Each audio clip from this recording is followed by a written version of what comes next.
कि हम लोग बौद्ध क्यों बन रहे हैं, क्यों बनना चाहिए। तो उन्होंने डिक्लेरेशन किया और कहा कि मुझे संपूर्ण भारत बुद्धमय बनाना है, मुझे संपूर्ण भारत बौद्धमय बनाना है, और इसीलिए मैं बौद्ध धर्म को अंगीकार कर रहा हूं, स्वीकार कर रहा हूं, एक्सेप्ट कर रहा हूं। तो बाबा साहब आम्बेडकर ने भी सारे जीवन में आंदोलन चलाया, बाबा साहब आम्बेडकर ने भी सारे जीवन आंदोलन चलाया, और उसी आंदोलन की वजह से हम लोगों को थोड़ा सा रिलीफ मिला है। जो भी हम लोगों को फायदा हुआ है उसी आंदोलन की देन है, और ये बात सारे लोग जानते हैं। उस आंदोलन की बदौलत आज हम लोग जहां भी है, जहां भी हम स्टैंड कर रहे हैं, हम उसी आंदोलन की बदौलत है। मगर एक आज के तारीख में समस्या ऐसी है कि जो बुद्धिज्म के आंदोलन चलाने वाले लोग जितने भी हैं, या आम्बेडकरी आंदोलन में काम करने वाले जो लोग हैं, वो लोगों की सोच क्या है। क्योंकि मैं भी समाज में जाता हूं प्रतिदिन, तो उन लोगों की सोच क्या है। उन लोगों की ऐसी सोच है कि इस बाबा साहब आम्बेडकर के आंदोलन को लेकर के ये आंदोलन सफल नहीं हो सकता, ऐसी सोच है। जब भी किसी से भी मिलो, कोई भी बात कहने की बात करते हैं, तो वो कहते हैं कि ये बात नहीं हो सकती, ये हो ही नहीं सकता। बाबा साहब आम्बेडकर की बात को लेकर के ये आंदोलन सफल हो ही नहीं सकता, ऐसे कहते हैं। जब ऐसा ही कहेंगे, चाहे बुद्ध धर्म के बारे में यदि कोई बात किया जाए, चाहे गांधी जी की बात किया जाए, कोई भी आंदोलन की बात ही नहीं करते। अरे आंदोलन की बात किया जाना चाहिए ना। मेरे पास रिकॉर्ड में है, मैं कुछ चीजें धम्मपद की निकाल करके ले आया हूं। मैं भी पाली में ही पहले बताऊंगा, बाद में उसको एक्सप्लेन करूंगा।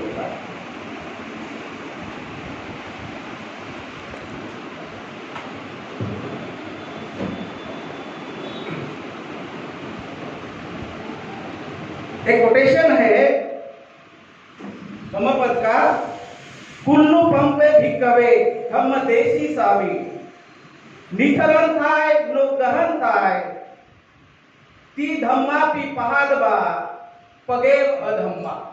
इसका हिंदी में अर्थ ये होता है कि मैं जिस धम्म की देशना करता हूं, उपदेश करता हूं, वो नौका की तरह करता हूं। मैं जिस धम्म का उपदेश देता हूं वो नौका की तरह होता है। नौका पार होने के लिए होती है, नौका पार होने के लिए होती है, पकड़कर बैठकर रहने के लिए नहीं होती है। एक बार आप पार हो गए, बस को छोड़ दो, केवल उसी के लिए होती है। आप पकड़ एक बार उधर गए तो उसको छोड़ोगे नहीं, तो उसका कोई मतलब तो है नहीं।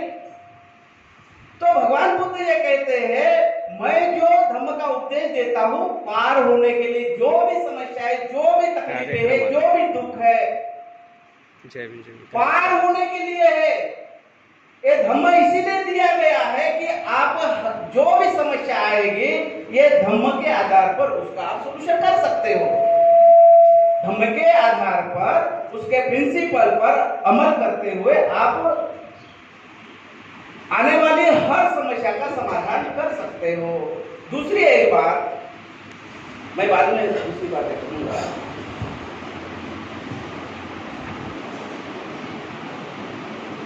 उन्होंने किस तरीके से इस आंदोलन को आगे बढ़ाया, तो एक बहुत ही यानी चुभने वाली एक बात है। भगवान बुद्ध ने जो कही है, अहं नागो संगामे चाप्तो पतितं शरं अतिवाक्य अतिथि किसी दुस्सीलो ही बहुजन।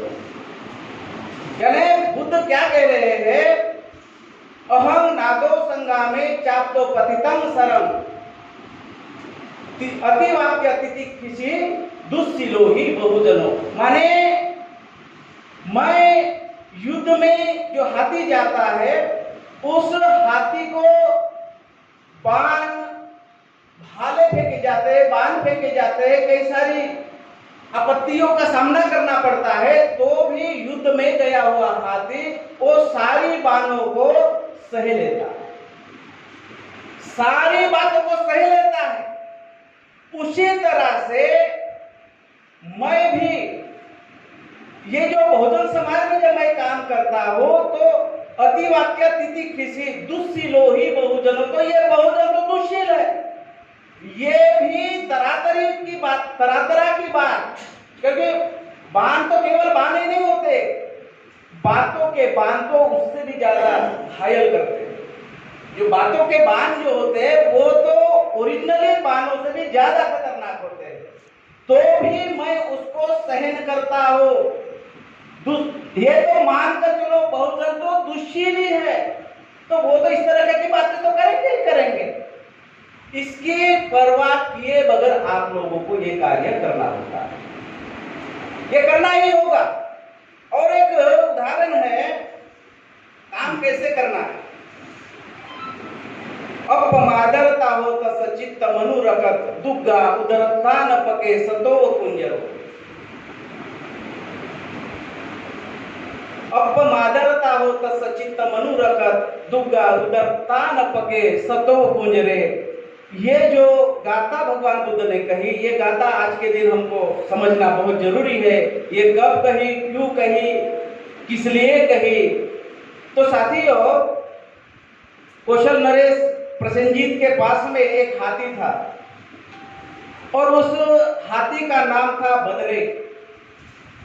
बदरेक नाम का हाथी था और वो हाथी इतना ज्यादा शक्तिशाली था, महाबलवान हाथी था। और उस हाथी ने कौशल नरेश प्रसेनजीत की बहुत सारी सेवाएं करी, बहुत सारे युद्धों में उनको जिताया भी है।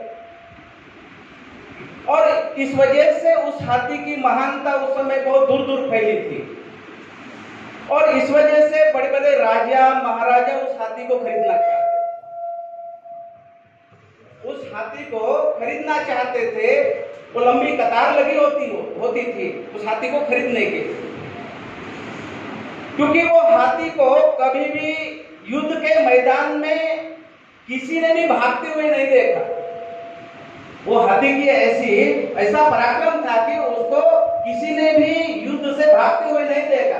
कितना भी भयानक संघर्ष क्यों न हो, वो अड़ीग चट्टान की तरह खड़ा रहता था और उसकी चिंगाड़ भी ऐसी थी कि दुश्मनों के दिल बैठ जाते थे। उस हाथी की चिंगाड़ भी ऐसी थी कि दुश्मनों के दिल बैठ जाते थे। और इस तरीके का उसका जो पराक्रम था, और इस वजह से कौशल नरेश प्रसेनजीत की उन्होंने बड़ी सेवा करी, काफी उसको राज्य में इजाफा हुआ।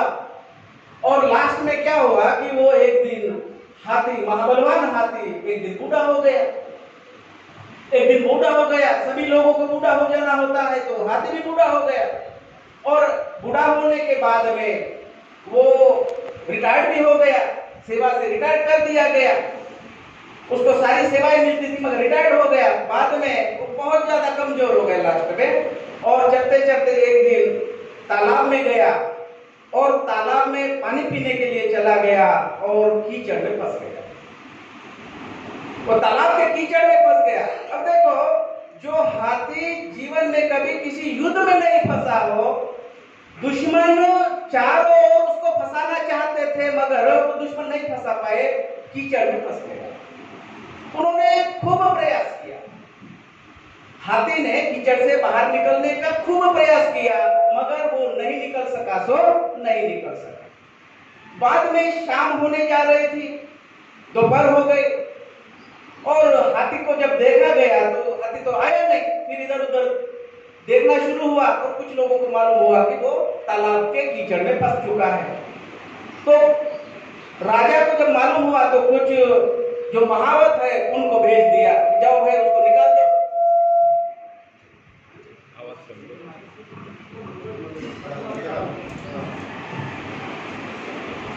तो साथियों, राजा ने महावतों को भेज दिया और महावतों ने जाकर देखा। उन्होंने अपने हिसाब से प्रयास भी किया मगर हाथी उस कीचड़ से नहीं निकल सका। और बात समय तो निकलता जा रहा है, वो तो प्रसिद्ध हाथी भी है। और धीरे धीरे करते करते वो तालाब पर बहुत सारे लोग इकट्ठा हो गए। शाम होने जा रही थी और जब कोई भी उपाय काम नहीं कर रहा था तो राजा, क्योंकि उस हाथी ने प्रसेनजीत की खूब सेवा करी, इस वजह से दुख में पड़ा हुआ था, तो वो राजा भी लास्ट में तालाब पर चला गया। अब तालाब पे चला गया राजा, जब राजा तालाब पर चला गया तो वो पूरी राजधानी तालाब पर आ गई, पूरे लोग तालाब पर आ गए उसको देखने के लिए। जब राजा ने देखा कई सारे महावत जब फेल हो गए तो उसको एक बूढ़े महावत की याद आ गई, जो हाथी के साथ में जो युद्ध करता था वो भी रिटायर्ड हो गया। और जब उसके बारे में इंक्वायरी करी तो उसको पता चला कि वो जो महावत है, बूढ़ा महावत जो वो बूढ़े हाथी के साथ होता था, वो रिटायर्ड होने के बाद में भगवान बुद्ध के यहाँ भिक्षु बन करके वो चारिका के लिए निकल पड़े थे। तो उस राजा को उस बूढ़े महावत की याद आ गई। उन्होंने कहा कि भाई उसको पता करो कहाँ है। तो जब पता किया गया तो भगवान बुद्ध के प्रवचन में डूबा रहता था वो, तो उनको बुलाया गया। जब उनको बुलाया गया वो कुछ भिक्षुओं के साथ में वो भी चले आए। जब चले आए और उन्होंने उस हाथी को देखा, अब दिन भर ये प्रयास कर रहे थे, कई सारे महावत के कई सारी जो भी ताकत लगाना था, जो भी दिमाग लगाना चाहिए था वो लगा लिया था, मगर वो सब फेल हो गया था। तो वो जैसे बूढ़ा महावत आया, उन्होंने देखा किनारे पर जाकर और उसने तो एकदम खिलखिला करके हंस दिया। वो हंस दिया, कुछ नहीं किया और हंस करके कहा कि भाई अब जाओ। वो इस तरीके से तो वो निकलेगा नहीं, वो रणभेरी ले आओ। वो मैदान में रण में बजाने वाली जो रणभेरी है, वो नगाड़े है, वो ले आओ। तो तुरंत वो रणभेरी और नगाड़े वो सारे ले आए और बजवाए गए। जैसे ही वो रणभेरी की और नगाड़े की आवाज सुनी उस हाथी ने, वो कुछ ही समय में वो भूल ही गया कीचड़ और बूढ़ापन, वो कमजोरी, वो सब कुछ वो हाथी भूल गया। वो ऐसे निकल करके आया बाहर कि जैसे कि वो फंसा ही नहीं था, कोई कीचड़ ही नहीं था कोई। बात ध्यान से सुनिएगा, ऐसे वो हाथी निकल करके आ गया। वो नगाड़े और रणभेरी की आवाज सुनते ही ऐसे निकल करके आ गया कि जैसे वो हाथी कभी कीचड़ में फंसा ही नहीं था, वहां कोई कीचड़ था ही नहीं। और बाहर आकर के ऐसे हर्षोन्माद से ऐसे आवाज चिंगाड़ दिया खुशी से, और सारी राजधानी के लोग खुश हो गए। और फिर सारे लोग अपने अपने घर पर चले गए और भिक्षु भी अपने बिहार में चला गया। जब भिक्षु भी बिहार में चले गए तो दूसरे दिन जब भगवान बुद्ध आए थे कहीं से चारिका करते हुए, तो उन्होंने ये खबर भगवान बुद्ध को बता दिया कि ये ऐसी ऐसी घटना हुई। जैसे ही उन भिक्षुओं ने भगवान बुद्ध को ये बात कही तो उन्होंने जानते क्या किया? भगवान बुद्ध ने क्या कहा जानते हो? उन्होंने कहा ये बात आज गाढ़ बांध लो, आज ये बात घर पर ले जाओ। जो उन्होंने बात कही, उन्होंने कहा वो बूढ़ा हाथी यदि कर सकता है तो आप मनुष्य होकर नहीं कर सकते हो। आप मनुष्य होकर कीचड़ से नहीं निकल सकते हो। वो बूढ़ा हाथी, उन्होंने अपने कीचड़ से अपना उद्धार कर लिया, तुम मनुष्य होकर सबल होकर के बुद्धि होकर के नहीं कर सकते हो क्या? और देखते नहीं हो, देखते नहीं हो मैं कब से रणभेरी बजा रहा हूँ, मैं कब से नगाड़ा बजा रहा हूँ, मैं कब से नगाड़ा बजा रहा हूँ, मैं कब से रणभेरी बजा रहा हूँ। भिक्षु आत्मविश्वास चाहिए, उस बूढ़े हाथी से सीखो। अगर आत्मविश्वास सीखना है उस बूढ़े हाथी से सीखो। अगर आप लोगों में यदि विश्वास हो, आत्मविश्वास हो, तो बात वर्षों की नहीं है, कुछ ही दिनों में परिवर्तन हो सकता है। बात वर्षों की होती नहीं है। अगर त्वरा चाहिए, ठीक से यदि कार्य किया जाए तो ये सारी समस्या का समाधान हो सकता है। केवल आपको त्वरा चाहिए, यकीन चाहिए। तो आज के तारीख में मैं जो बात कह रहा हूँ कि बाबा साहब अम्बेडकर ने बात किया और सारा आंदोलन चलाया, सारा बेनिफिट होने के बाद भी हमारे लोग क्या सोचते जानते हो, ये हो ही नहीं सकता, हो ही नहीं सकता। 4 लोग इकट्ठा नहीं आते। क्यों नहीं आते जानते हो? इसलिए नहीं आते। मैं एक कल परसों मार्टिन लूथर किंग का जीवन चरित्र पढ़ रहा था। जब मैं मार्टिन लूथर किंग का जीवन चरित्र जब पढ़ रहा था तो उसमें एक बात मैंने देखी तो मुझे तो रात भर नींद नहीं आई, मुझे तो रात भर नींद ही नहीं आई। उसमें एक सेंटेंस ऐसे था, कहा निग्रो लोगों के लिए कहा वो केवल इसलिए गुलाम है क्योंकि वो गुलामी से आजाद होना ही नहीं चाहते, खुद ही नहीं होना चाहते, तो आजाद कौन करेगा? होना ही नहीं चाहते। हमारे समाज के लोग भी आजाद होना ही नहीं चाहते, अंबेडकर का आंदोलन चलाना ही नहीं चाहते। सच्ची बात तो ये है, दूसरों को दोष देने का कोई मतलब ही नहीं है। हम रियल में आंदोलन चलाना ही नहीं चाहते, ये बदमाशी केवल हम में है, ये बात स्वीकार कर लेना चाहिए। आज हम जो गुलाम हैं, जो बाबा साहब अंबेडकर का आंदोलन विक है, उसके लिए कोई और जिम्मेदार नहीं, केवल हम हैं और कुछ भी नहीं। ये केवल दूसरों को ब्लेम लगाने से कोई मतलब नहीं है, केवल हम जिम्मेदार है। क्योंकि जिम्मेदार है, कोई भी हम कार्यक्रम बताते हैं तो कोई आता ही नहीं है और घर से बोलता है कि बोले अरे तुम बताओ तो सही भाई। मैं एक उदाहरण बताता हूँ। देखो, केनिया में एक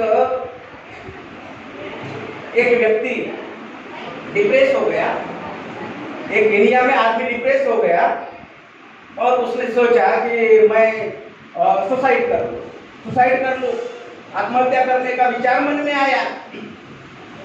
और मन में जब विचार आया तो उसके दिमाग में, और खुरापाती दिमाग तो था ही था उसका, तो सोचा कि मैं अकेले ही क्यों मरूं, और भी तो मेरे जैसे कई लोग होंगे।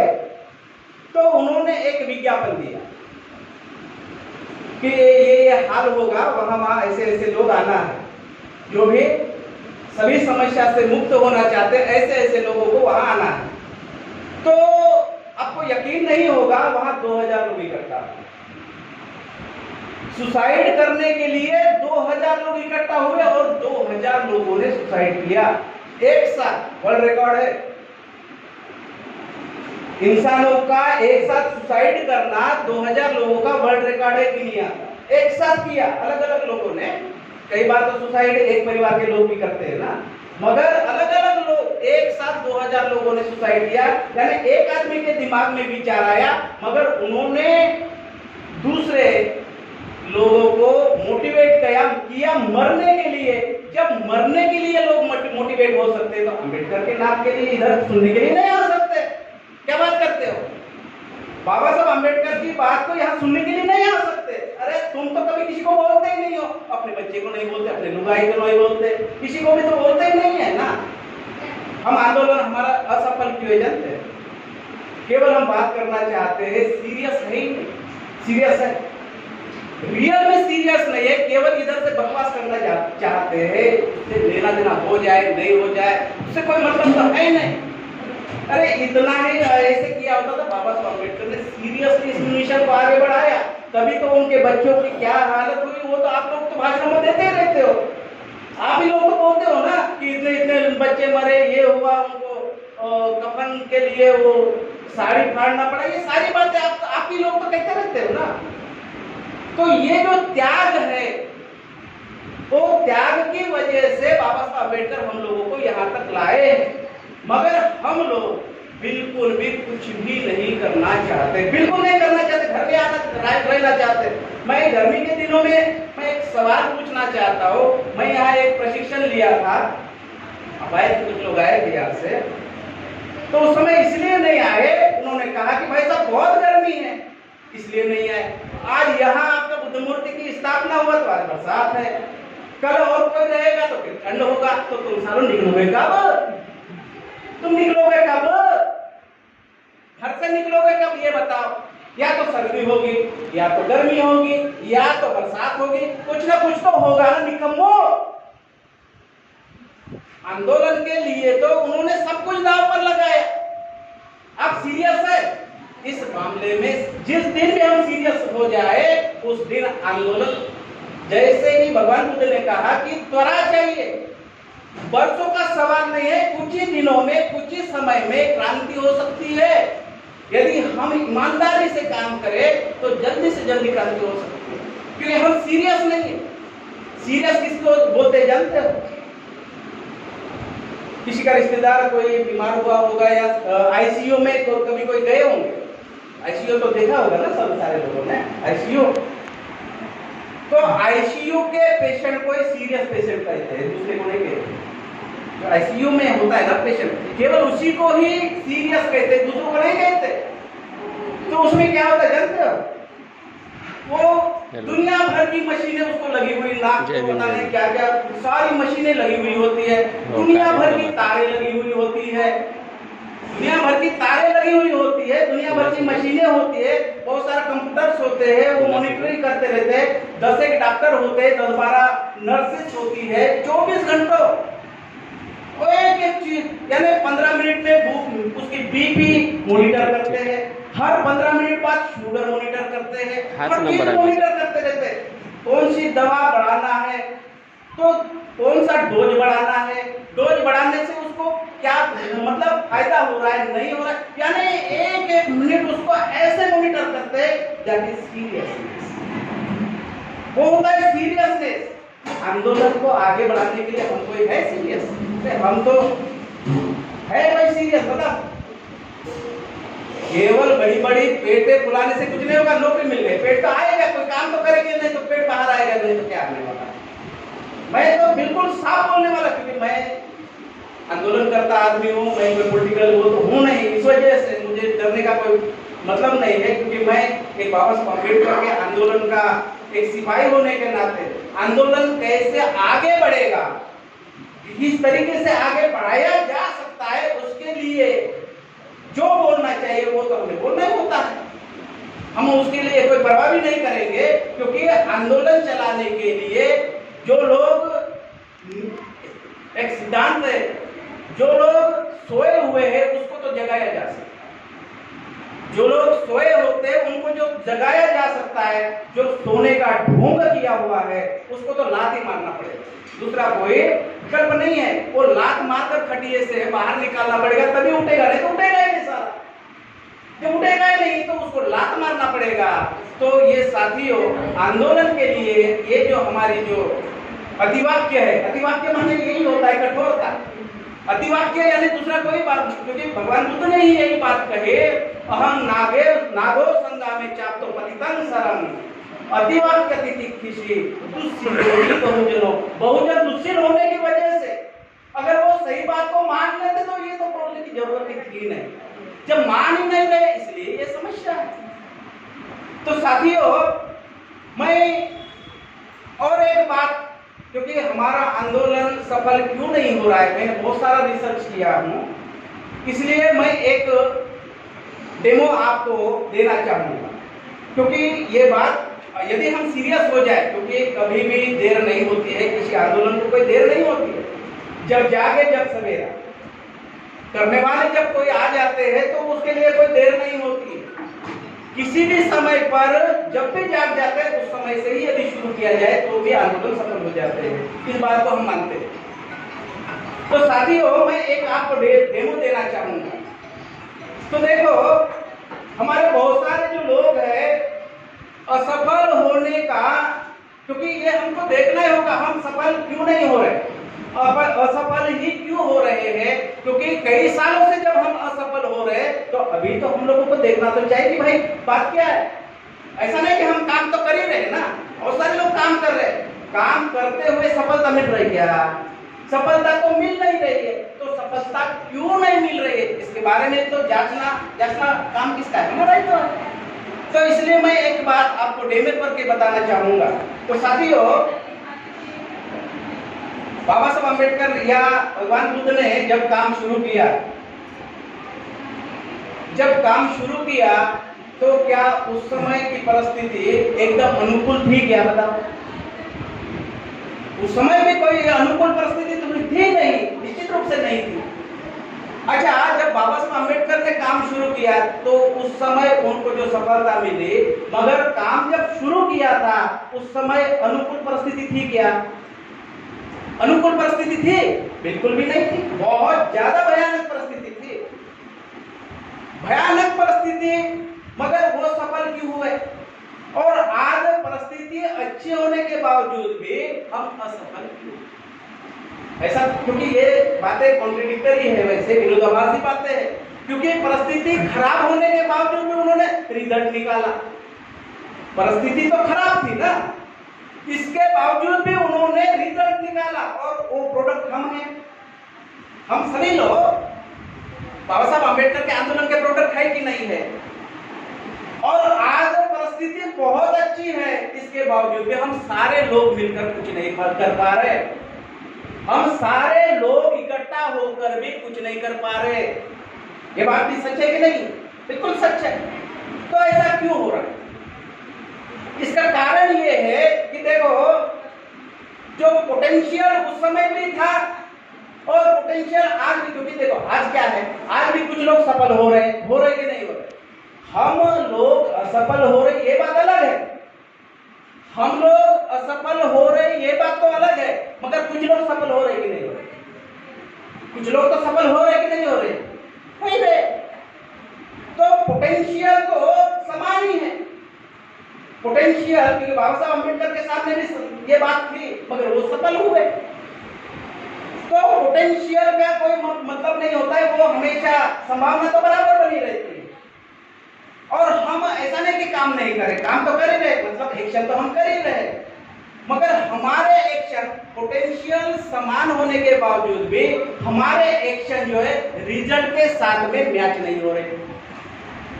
हमारे जो एक्शन है, हम लोग काम तो कर ही रहे, मगर हमारे एक्शन रिजल्ट के साथ में मैच नहीं हो रहे क्या? रिजल्ट तो आ नहीं रहा, बहुत ज्यादा पूरा चीजें हर साल हम देख रहे हैं, बहुत ज्यादा बुरी चीजें दिखाई देती है, तो रिजल्ट के साथ में मैच नहीं हो रहा है। तो ऐसा क्यों हो रहा है?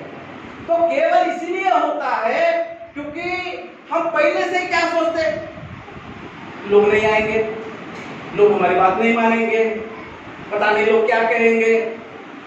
तो इस वजह से हमारा जो बिलीफ सिस्टम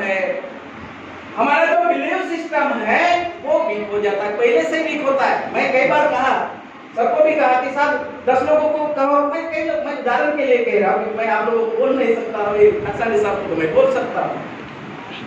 तो क्या कहते हैं, वो तो पता नहीं वो आएंगे कि नहीं आएंगे। अरे आएंगे नहीं आएंगे वो तो उनका मामला है, आप तो कहो ना भैया, वो तो आएंगे नहीं आएंगे तो वो उनका मामला है। आपको क्या करना है कि उनको कहना है हमारे साथ 10 लोगों को लाना है। अब 10 लोग, एक मैं सिद्धांत, क्योंकि आंदोलनकारी लोग हैं, यदि बाबा साहब अम्बेडकर को मानने वाले यदि लोग हैं, तो आंदोलन का एक सीरियस पॉइंट हम लोगों को, सभी लोगों को मालूम होना चाहिए। क्या मालूम होना चाहिए? क्योंकि 10 लोगों को यदि हम सीरियसली बोलेंगे तो एक ही आदमी आएगा। सीरियस बात नहीं है, अगर हम 10 लोगों को बोलेंगे कहीं भी चलने के लिए तो एक आदमी आएगा, ये इसका हुआ रेशियो। 10 लोगों को बोलेंगे सीरियसली तो एक आदमी आएगा। तो हम लोगों को 10 लोगों को लाना है तो सब लोगों को कहना है, बस बात खत्म हो गई। 100% आप अचीव कर जाते हो। अगर 10 लोगों को लाना है तो 100 लोगों को कहो ना भाई। 100 लोग नहीं मिलेंगे, आपके घर में शादी हो जाते हैं तो 500 लोग ऐसे खाना खाने के लिए आ जाते हैं, तो लोग तो आपके पास है। कोई आदमी मर जाता है तो 4-4, 5-5 हजार लोग कहां से इकट्ठा हो जाते हैं। तो ऐसा नहीं कि आपके पास लोग नहीं, आपने कहा नहीं है वो बात अलग बात, आपने सीरियसली कहा नहीं है, इस वजह से आपने तो कहा ही नहीं है। अरे ये क्या बोलने वाले हैं, वो तो हम बहुत सारी बात तो ऐसे नहीं। एक बात ये भी बात है, बहुत बार ऐसे भी होता है, जितने भी लोग बोलने वाले होते हैं एक भी मिशन की बात तो करते नहीं है, इधर उधर के भागते भाग जाते हैं, उनको मिशन की कोई समझ तो है ही नहीं। हमने भी बहुत सारे भीखों को देखा, कई लोगों को देखा, बोलना चालना तो कुछ आता तो है ही नहीं, आंदोलन तो कुछ समझ में आता नहीं है, काम से मतलब है, बाकी कुछ हो जाए नहीं हो जाए कोई दिक्कत तो है नहीं, चारी का तो करना नहीं। मैं अभी गर्मी के दिनों में जब मैं भिक्षु बनने के लिए गया था, मैं फुल टाइम भिक्षु बनना चाहता था, और जब मैं बंदे ज्ञान ज्योति के पास में गया,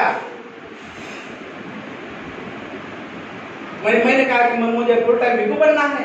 मैंने कहा क्यों?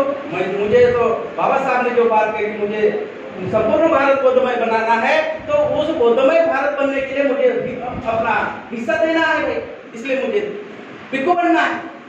उसके लिए जो चाहे मैं कीमत चुकाने के लिए तैयार हूँ। उन्होंने कहा नहीं, आपको आपके लुगाई की सर्टिफिकेट चाहिए, उसकी अनुमति चाहिए बीवी की। मैंने कहा यार कौन देगा भाई? अच्छे खासे आदमी को कौन छोड़ेगा बताओ? कौन छोड़ेगा? भगवान बुद्ध के माँ बाप ने उनको दिया था, दिया क्या?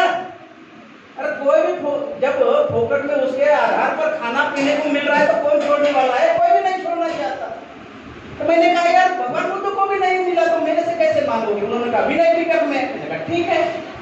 तो मैं वहां 6 दिन रहा और कहा कि अच्छा विनय पिटक की बात कहे तो मैं मानना पड़ेगा भाई, मानना तो पड़ेगा ना।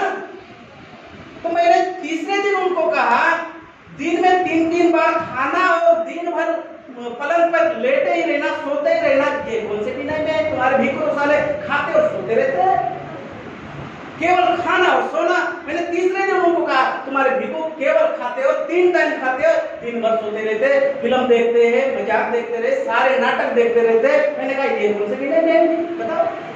दूसरे भिक्षु को कहा इसको भगा, इसको भगा। मिशन की बात ही नहीं करना, मिशन की बात ही नहीं करना। तो मैं ये जो कह रहा हूं कि एक आदमी को यदि लाना है संगठन, इसमें किसी भी कार्यक्रम में हो 10 लोगों को बोलना होगा। यदि 10 लोगों को यदि बोलना होगा, लाना है तो 100 लोगों के साथ बात करनी होगी, तो बराबर आपका काम हो जाएगा। तो मैं जो कह रहा हूं पोटेंशियल तो बराबर होता है, हमेशा ही होता है। और हम जब काम भी करते क्या करते हमारे रिजल्ट क्यों नहीं आए? मैंने कहा कसाने साहब को कि साहब वहां 10 लोग चाहिए, उन्होंने केवल 1 लोगों को बोला तो 1 लोग आ जाता है। और कहेंगे कि यार लोग ही नहीं है, बोलेंगे तब ना आएंगे भैया। तो एक्शन तो आपका 0 था, एक्शन तो 0 था ना। जब एक्शन ही 0 था तो यहाँ आने के बाद में फिर होपलेस हो जाते हैं। तुमने काम नहीं किया तो होपलेस कैसे हुए? तो यहाँ देखने के बाद कुछ ही लोग होते हैं और वो कहेंगे कि उनका जो बिलीफ सिस्टम है कमजोर हो जाता है। उनका जो बिलीफ सिस्टम है कि क्योंकि इतना बड़ा हम 10 दिन से मेहनत किया, कई सारा किया, इनको फोन लगाया, उनको फोन लगाया, मगर आए तो बीसी तो उसका जो बिलीफ सिस्टम है कमजोर हो जाता है। और जैसे बिलीफ सिस्टम कम हो जाता है, चाहे ऑर्गेनाइजेशन की हम बात करेंगे, कोई भी जो ऑर्गेनाइजेशन चला रहे हैं उसकी भी यदि हम बात करें तो उसका जो बिलीफ सिस्टम है कमजोर हो जाता है। लोग नहीं होते ना वहां कार्यक्रम में। तो जैसे उसका बिलीफ सिस्टम कम हो जाता है तो उसकी जो दोबारा काम करते समय उसकी एक्शन जो है और वीक हो जाती है। पोटेंशियल तो वही होता है, पोटेंशियल तो बदलता है क्या? वो तो नहीं बदलता। तो और ज्यादा उसका वो दिमाग में कमजोर बात आने से उसकी एक्शन कमजोर हो जाती है। जैसे एक्शन कम हो जाती है तो और कम लोग आ जाते हैं, और कम लोग आ जाते हैं। और दूसरी तीसरी बार जब मामला आ जाएगा उसका और जो बिलीफ सिस्टम और कम हो जाता है, फिर दोबारा और कम लोग आ जाते हैं। तो इस तरीके से वो होपलेस हो जाता है। वो लास्ट में कहते हैं मगर आप सारे लोग बोलते होंगे कि हमारे समाज का कभी कुछ हो ही नहीं सकता। सारे लोग बोलते हो कि नहीं बोलते? क्यों बोलते? कि इनको तो अकल ही नहीं। कुछ लोग तो इतने अकल वाले हो गए कि लोग क्या कहते हैं, अरे हमारे लोगों को तो अकल ही नहीं है, ये तो कभी सुधर ही नहीं है। तुम सुधरो पहले, इनको तो अकल ही नहीं है, वो उनका कभी कुछ होना ही नहीं। ऐसी मरी हुई बातें करेंगे, जिंदा आदमी भी मरा हो जाएगा, जिंदा आदमी भी मरा हो जाता है। तो इस वजह से क्या होता, ये सारे आंबेडकरवादी मरे लोगों ने आंदोलन को मरवा दिया। इसका सारा परिणाम क्या हुआ कि आंदोलन को मरवा दिया। अब दूसरी बात देखो, बाबा साहब आंबेडकर ने क्या, जब उन्होंने शुरू किया होगा ये आंदोलन, जब शुरू किया होगा, जब 1916 को उन्होंने शुरू किया मेरे ख्याल से प्रैक्टिकली, बराबर, मैं रिकॉर्ड की बातें सारी कर रहा हूं। उन्होंने 1916 को शुरू किया इस आंदोलन को, मगर जब उन्होंने 1916 को शुरू किया, क्या उस दिन ही उनके दिमाग में ये आइडिया आया क्या इस घटिया व्यवस्था को समाप्त करना और हमारे लोगों को अधिकार संपन्न बनाना, ये जो दिमाग में जो विचार बाबा साहब अम्बेडकर के आया, क्या 1916 में आया था? अरे बचपन से ही आया था। उनको स्कूल में पानी नहीं पीने देते थे, फलाना ढेरना, ये सारी चीजें आप जानते हो। जो जानते हो मैं बोलूंगा ही, जो चीज आप लोग जानते हो मैं नहीं बोलने वाला, क्योंकि आप तो बोल चुके हो, कई बार सुन चुके हो, तो मैं वही बोलूंगा। आपने कभी देखा नहीं, सुना नहीं होगा, तो मेरा मतलब है ना, ये मेरा मतलब है यहाँ देखा नहीं, तो कोई मतलब तो है नहीं।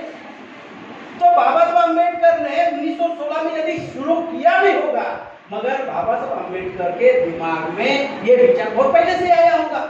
जब स्कूल जाते थे, उनके साथ जो बदतमीजी होती थी, तो उन्होंने तभी सोच लिया था कि मैं इस व्यवस्था को समाप्त कर दूंगा, इस घटिया व्यवस्था को मैं खत्म कर दूंगा। ये तो विचार तो बाबा साहब अम्बेडकर को स्कूल जाते समय पहले से आया था। जब उन्होंने शुरू किया तो उनका इस व्यवस्था को समाप्त करने का जो सपना बाबा साहब अम्बेडकर ने देखा था, उस सपने को, क्योंकि अभी तो सपना है, केवल सपना है, तो बाबा साहब अम्बेडकर का ये पूरा होगा, कितना यकीन होगा बताओ? या पूरा ही होगा ही, कितना यकीन होगा, कितना बिलीव होगा? 100% होगा कि नहीं होगा? बाबा साहब अम्बेडकर का ये आंदोलन मैं जो कल चलाऊंगा, उसको मैं 100% पूरा करके रहूंगा। ये बचपन से ही बाबा साहब अम्बेडकर 100% श्योर थे कि नहीं? क्या बोलते? श्योर होंगे? 100% कॉन्फिडेंट रहे होंगे कि नहीं रहे होंगे? बिल्कुल रहे होंगे, एकदम 100% होंगे, 200% होंगे। जब वो उनका बिलीव 200% था, तो जब उन्होंने एक्शन करते थे तो बहुत ज्यादा मजबूत होती थी उनके एक्शन जो है, क्योंकि बिलीव सिस्टम मजबूत, तो उसके एक्शन और ज्यादा मजबूत, वो आत्मविश्वास से भरे होते थे। तो जैसे एक्शन मजबूत होते थे, वो इस कार्यक्रम में यदि 1000 लोग आए, तो दोबारा जब वो कार्यक्रम करते थे, तो 1000 लोग, तो उनका बिलीव जो है बहुत ज्यादा मजबूत होता था। तो दोबारा जब कार्यक्रम करते थे, तो उनका बिलीव और ज्यादा मजबूत होता था, और एक्शन और ज्यादा मजबूत होती थी, तो 2000 का कार्यक्रम होता था। तो जैसे ही उनका और बिलीव सिस्टम और बढ़ जाता था, तो इस तरीके से ये जो मामला है वो आगे बढ़ते बढ़ते यहाँ तक ले। दूसरी एक बात,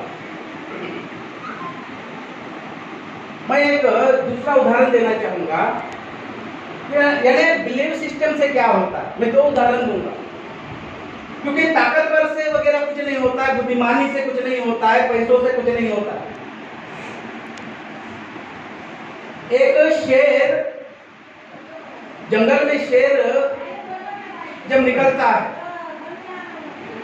और सामने से हाथी आ जाए, सामने से कोई हाथी आ जाए मान लो, तो हाथी तो बहुत ज्यादा ताकतवर, हष्ट-पुष्ट और बहुत बड़ा, मतलब तगड़ा जानवर होता है जंगल का। अगर वो अपने सूंड पर यानी लपेट कर फेंक दे शेर को, तो 100 फुट उधर दूर जाकर गिर जाएगा। दोबारा कभी हाथी के आसपास भी फिरकने की कोई कोशिश नहीं करेगा जीवन में कभी। मगर जैसे ही हाथी शेर को देखेगा, तो हाथी के मन में क्या विचार आता है, उसके थॉट प्रोसेस में क्या बात आती है हाथी के? अरे साला ये तो खाएगा। बात ध्यान से सुनो, हाथी जैसे शेर को देखेगा तो हाथी के मन में आएगा, अरे साला मुझे खाएगा। अब जैसे ही शेर हाथी को देख रहा है, अब शेर हाथी को देख रहा है, तो हाथी के, शेर के भी थॉट प्रोसेस में विचार आता है, उसके भी दिमाग में विचार आता है। जैसे हाथी के आया था, तो शेर के भी आएगा। तो शेर के दिमाग में क्या आएगा?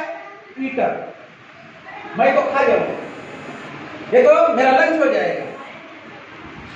हाथी अलग सोच रहा है, शेर अलग सोच रहा है, ये तो मेरा नाश्ता होगा। तो सोच महत्वपूर्ण होती है। तो जैसे ही शेर सोचेगा कि मैं तो खाऊंगा, तो उसका जो बिलीव सिस्टम है बहुत तगड़ा हो जाएगा। और हाथी मजबूत होने के बावजूद भी वो खाएगा, तो उसका बिलीव सिस्टम बहुत ज्यादा कमजोर हो जाएगा। उसका जो बिलीव सिस्टम है वो कमजोर हो जाता है। और एक बात मैं बताता हूं, क्योंकि ये जब तक हम नहीं समझेंगे, कोई भी आंदोलन चलाने के लिए बहुत ज्यादा भीड़ की जरूरत नहीं होती है। भगवान बुद्ध ने आज के समय में जब वर्षावास किया, प्रथम वर्षावास जब किया था या उसके पहले भी पंचवग्गीय भिक्षु को जब प्रवचन दिया था तो उन्होंने ये सारी चीजें बताई थी। केवल 5 ही लोग थे और पहला वर्षावास में 60 लोग थे। भगवान बुद्ध को पकड़कर 61 लोग थे। ये बात तो आप सब लोगों को जानते हैं, सारे लोग जानने वाले लोग हैं ना ये।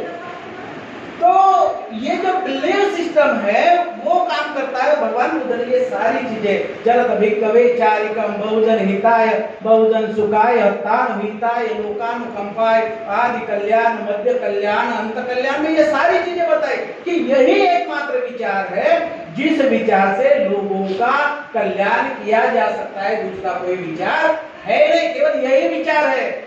मगर यह विचार कल्याण कैसे करेगा? विचार तो ठीक है मगर वो विचार केवल ऐसे थोड़ी नहीं करेगा। तो इसके लिए भगवान बुद्ध ने कहा वो कब करेगा? चारिका करो।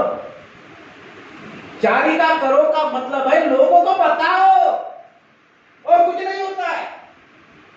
चारिका करो का मतलब होता है सीधी सीधी बात है, लोगों को समझाओ अपनी बात, बार बार समझाओ क्योंकि ये गणित है। 10 लोगों को समझाओ, एक आदमी समझता है, बात खत्म हो गई। तो 10 लोगों को यदि लाना है किसी कार्यक्रम में तो सब लोगों को बात करो, 10 लोग आ जाएंगे। अगर मान लो केवल 10 लोग अम्बेडकरवादी लोग हैं, अगर ये ऐसा सोचते 10 लोगों को ले आते तो 100 लोग यूं इकट्ठा हो जाएंगे, नहीं होते। अरे कोई बकरा काट लो, किसी को मत बुलाओ, किसी को मत बुलाओ। आप यहाँ 200 लोगों की भीड़ जमा हो जाती है, कहां से आएंगे भाई? आते तो है। आप कोई बकरा काट लो, किसी को मत बताओ, किसी के कान में एक आध आदमी को कह दो, 200 लोग वहां इकट्ठा हो जाएंगे, कहां से आते? बताओ, आते तो है, ऐसी बात नहीं है। तो इसीलिए मैं और एक महत्वपूर्ण उदाहरण देकर दूसरी बात करना चाहूंगा।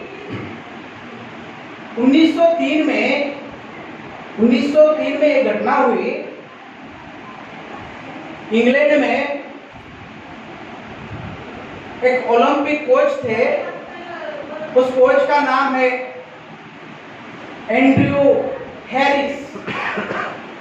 तो एंड्रयू हैरिस ने एक चीज घोषित किया और कहा कि जो मानव है, मानव के लिए 4 मिनट के अंदर 1 मील का रिकॉर्ड दौड़कर पार करना मानवीय इसमें संभव नहीं है। कोई भी जीवंत प्राणी, कोई भी जिंदा आदमी ये रिकॉर्ड नहीं कर सकता। ये बात उन्होंने ये स्टेटमेंट जारी किया। 1903 की बात है। जब 1903 में ये बात कही गई, 1 मील का अंतर पार करना है दौड़ करके, तो कोई भी कर नहीं सकता, ऐसी स्टेटमेंट जारी किया गया। जब जारी किया गया तो उसके बाद कोई भी उसको नहीं तोड़ पाया। और ऐसे करते करते 1954 में एक आदमी आता है। एक बहरे ने नहीं सुना उसकी बात को, वो ओलंपिक कोच की बात को नहीं सुना। एक बहरे ने, ऐसे बहरा कोई ना कोई हो ही जाता है, तो वो बहरे ने नई बात सुनी। उसका नाम है रोजर बेनिस्टर। तो रोजर बेनिस्टर ने क्या किया कि वो 1 मील का जो 4 मिनट के अंदर की जो बात थी 3 मिनट 59 सेकंड में उन्होंने पूरा कर दिया। 3 मिनट 59 सेकंड में उन्होंने पूरा कर लिया। तो अब जो 1903 से लेकर 53 साल तक किसी ने भी नहीं किया था, कोई भी नहीं किया। सारे लोग ऐसा कि सोचते थे कि ये तो इम्पॉसिबल, ये तो संभव नहीं है, इम्पॉसिबल है। मगर 1954 में जैसे ही रोजर बेनिस्टर ने क्रॉस किया तो उसके केवल 46 दिन के अंदर अंदर दूसरे और एक आदमी ने उसको क्रॉस, उसका भी रिकॉर्ड तोड़ दिया। 3 मिनट 58 सेकंड में उसने उसका रिकॉर्ड तोड़ दिया। कैसे हुआ? If one can do, I can do। यानी यदि एक आदमी कर सकता है तो मैं भी कर सकता हूँ। एक आदमी यदि बाबा साहब अम्बेडकर कर सकते तो हम क्यों नहीं कर सकते? जब बाबा साहब अम्बेडकर कर सकते थे, काशीराम जी ने किया कि नहीं किया? बताओ, नहीं किया। बाबा साहब अम्बेडकर ने जो बात किया, काशीराम ने उसको पूरा करके दिखाया कि नहीं दिखाया? तो कोई ना कोई तो पागल तो होना चाहिए ना, किसी को ना किसी को तो सही समझ तो होनी ही चाहिए। अगर नहीं होगी तो क्या होगा जानते हो? दूसरी बात, अगर हम इसके बारे में यदि ध्यान नहीं देंगे तो आने वाला जो कल है कितना भयानक है, आप तो जान ही रहे हैं। आज के तारीख में ऐसी समस्या है, जो लोग आज सेवा में है, नौकरी में है, जो भी नौकरी में है, उनकी इतनी हैसियत नहीं है कि वो अपने बच्चे को आज की तारीख में नौकरी पर लगाए। बहुत कड़ी बात कह रहा हूं। आज ऐसी भयानक परिस्थिति है, अगर हम अभी भी कुछ नहीं करने का सोच लिया तो इसका मतलब हम अपने ऊपर और बुरा होने देने के लिए तैयार है। इसका साफ साफ मतलब होता है। तो हम इसके लिए एग्री है, दूसरा तो कोई फिर तो क्या मामला है? तो जो हो रहा है तो हमारी मर्जी से तो हो रहा है। अगर नहीं हो रहा है तो निश्चित रूप से हम लोगों को, क्योंकि बाबा साहब अम्बेडकर ने जो बात कही, मेरा जय जयकार करने की बजाय, ये बात दीवार पर लिख लेना चाहिए, प्रत्येक आदमी को लिखना चाहिए। जो भी अम्बेडकरवादी है उसको सोचना चाहिए बाबा साहब अम्बेडकर की बात। बाबा साहब अम्बेडकर ने कहा कि मेरा जय जयकार करने की बजाय मैंने जिस मकसद के लिए मेरी जिंदगी दांव पर लगाई, उस मकसद को पूरा करने के लिए आप लोगों को जान की बाजी लगा देनी चाहिए। बाबा साहब अम्बेडकर की बात है, ये सारे लोग जानते हैं, मगर जब हकीकत में जब बात आती है तो क्या कहते हैं, मेरे पास समय नहीं है। कैसे नहीं है भाई? समय कैसे नहीं है बताओ? समय सबके पास में है, समय किसके पास नहीं बताओ? अरे भाई देखो क्या होता है, ये एक नाटक होता है। समय नहीं है, जो भी लोग बोलते हैं मैं बहुत बिजी हूं, कुछ बिजी नहीं। क्या बिजी है? अगर 8 घंटे वो दफ्तर पर जाता है, अगर नौकरी नहीं है तो 8 घंटा दफ्तर पर जाएगा, नौकरी करेगा, 6 घंटा सोएगा, कितना हुआ? 6 घंटा सोएगा, 8 घंटे वो हो जाएगा तो 14 घंटा हो गया। 3 घंटे की बात यदि हम दे देते हैं इसके लिए, क्या बोलते हैं, नहाएगा और जो भी ये छोटे वाले जो भी कार्य है, 3 घंटे तो बहुत हो गए ना। 2 बार भी नहा लेता तो भी कोई कम थोड़ी ना है। 3 घंटे में कितना नहाएगा? जो भी करना है तो 14 और 3, तो बाकी के घंटे क्या करते हो? केवल वो मोबाइल में केवल ऐसे करते रहते, बकवास करते रहते, पांठेले पे जाएगा और ऐसे फालतू की बकवास करेगा। अरे केवल मिशन को 2 घंटे लगाओ ना सीरियसली, तो आंदोलन 2 साल के अंदर अंदर सफल हो जाएगा। बरसों का सवाल नहीं आता है जी, बरसों का सवाल आता नहीं है, कभी भी नहीं आता है। केवल सीरियस होने की बात है, केवल 2 साल के अंदर रिजल्ट आ जाएगा, केवल 2 साल। अगर हम सच्ची तरीके से मोहब्बत करें बाबा साहब अम्बेडकर के लक्ष्य को लेकर। मैं एक उदाहरण बताना चाहूंगा। 18वीं सदी में एक बात हुई, अमेरिका और यूरोप में एक ऐसी बीमारी आई, प्यूरपल फीवर करके।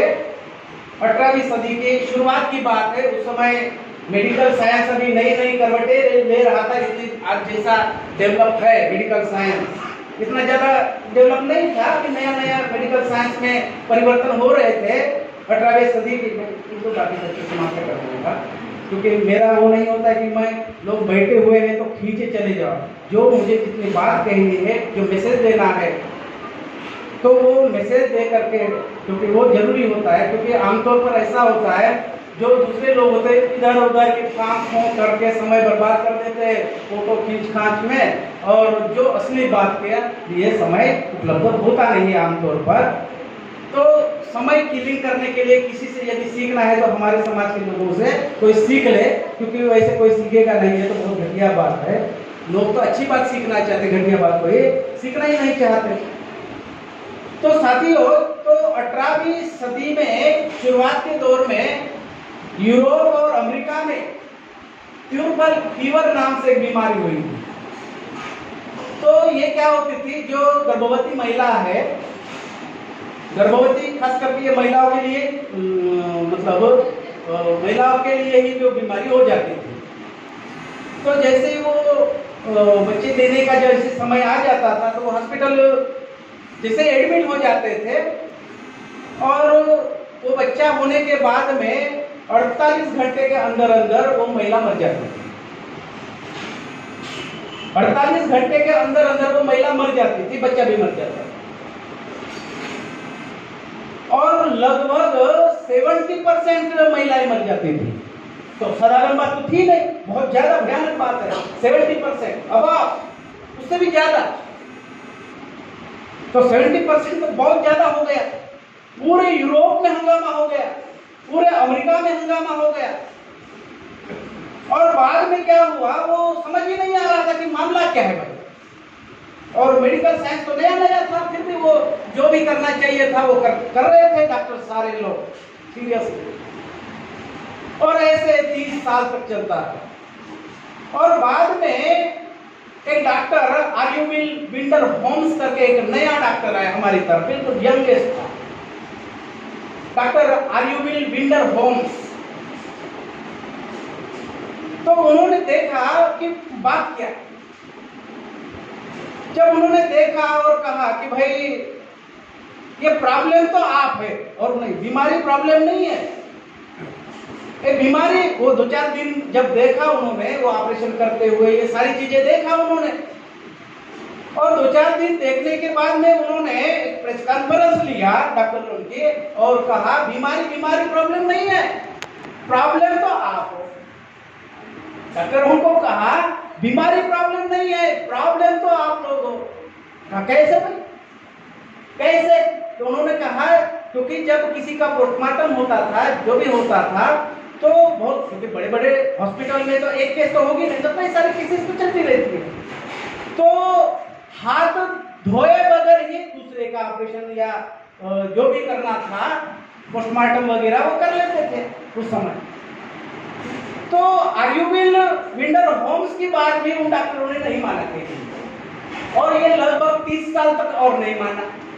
क्योंकि कोई भी आदमी यदि प्रॉब्लम तुम हो ऐसा यदि कहा जाए तो थोड़ा सा डर तो होगा ना। जैसे मैं भी आज जो बात कर रहा हूं तो कुछ लोगों को थोड़ा सा लग रही होगी, मगर लगना भी चाहिए, उससे फायदा भी होगा। तो डॉक्टरों को भी जब उन्होंने, डॉक्टर ने कहा आर्यूविल विंडर होम्स ने, तो डॉक्टरों को भी बुरा लगा कि यू आर प्रॉब्लम, बीमारी प्रॉब्लम नहीं, यू आर प्रॉब्लम। तो उन्होंने ये नए डॉक्टर की बात ही नहीं मानी, उन सारे डॉक्टरों ने, और 30 साल तक और रपेटा मारा, और लोग मरते रहे। बाद में एक बुजुर्ग डॉक्टर ने सोचा कि भाई वैसे तो मर ही तो रहे हैं ना, महिलाएं तो वैसे भी मर रही है, तो एक बार उसकी बात मानने में क्या दिक्कत है, उसकी बात मानने में तो क्या दिक्कत है।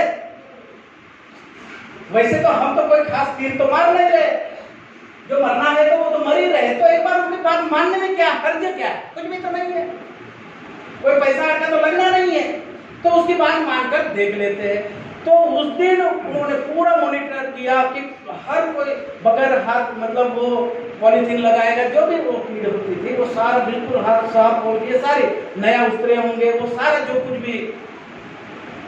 तो उस दिन एक भी पेशेंट नहीं मरा। उस दिन के बाद में ही बीमारी गायब हो गई,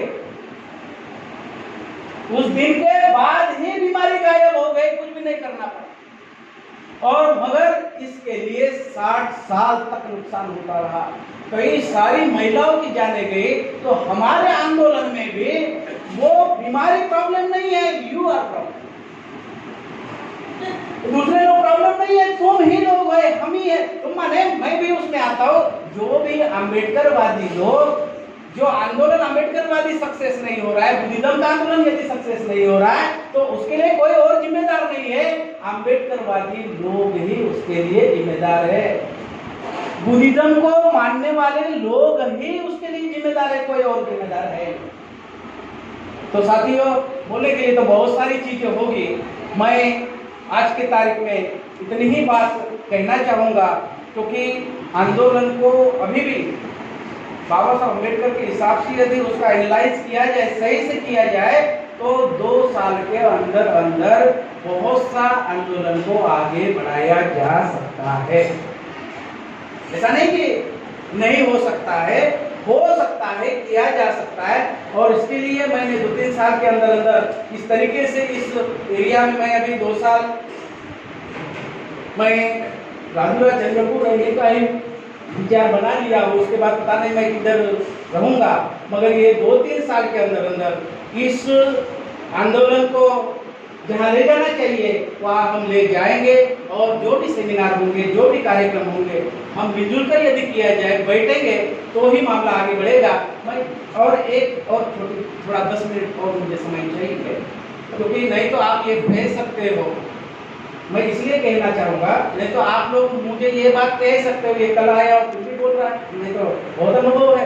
ये बात नहीं है, ये बात महापरिनिर्वाण सूत्र में, ये कहीं और मेरी बात नहीं है, ये बात भगवान बुद्ध ने महापरिनिर्वाण सूत्र यदि पढ़े होंगे तो बात ठीक है, अगर नहीं पढ़े हुए होंगे तो पढ़ लो। जो अभी मैं बात कह रहा हूँ, भगवान बुद्ध ने ये बात कही हुई है कि किसी भी समस्या का समाधान कैसे किया जाए। तो साथियों, मैं ये शार्टली कहूँगा, क्योंकि विस्तार से कहूँगा नहीं, और मेरा ऐसा है कि मैं इतना बोलूँगा तो इतना ही बोलूँगा, ज़्यादा नहीं बोलूँगा।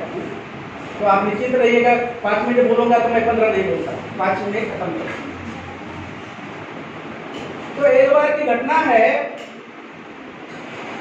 अजातशत्रु ने मन बना लिया कि मैं वज्जी पर आक्रमण करूंगा वैशाली के, और उनको तहस-नहस कर दूंगा और वो राज्य मेरे राज्य में मिला दूंगा। तो ऐसी सोच बनाई, मगर उसके दिमाग में ये भी बात आई कि उसके पास जो प्रधान था वर्षाकार नाम का, उसको बुलाया और कहा कि भाई इस संबंध में आप भगवान बुद्ध की राय लो कि वो क्या कहते हैं इस मामले में। वो जो भी कहेंगे, क्योंकि बुद्धों का जो वचन होता है वो कभी अन्यथा नहीं जाता। जो बुद्ध जो भी बोलते हैं वो कभी अन्यथा नहीं होता है, वो परफेक्ट होता है। तो उनको जाकर कहो मेरी जो भी मंशा है, और भगवान बुद्ध फिर क्या कहते हैं वो मुझे आकर बताते हैं।